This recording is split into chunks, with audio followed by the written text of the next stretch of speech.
नमस्कार मित्रांनो, शुभांगी रेसिपीमध्ये तुमचं खूप खूप स्वागत आहे। आज आपण बनवणार आहोत अनंत चतुर्थी स्पेशल उकडीचे मोदक। इथं आपण तांदळाचं पीठ शिजवून घेतलं आहे। इथं आपण तांब्याला तूप लावून घेऊया थोडंसं। या पिठामध्ये छोट्या छोट्या गाठी झालेल्या आहेत, मग ते आपण ह्या तांब्याने असं फोडून घेऊया।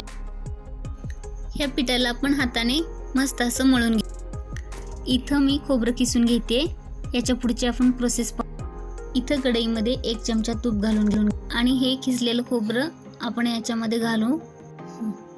याच्यामध्ये आपण गूळ घालून मिक्स करून घेऊ। इथं मोदकच्या साच्यामध्ये आपण पीठ घालून घेऊया।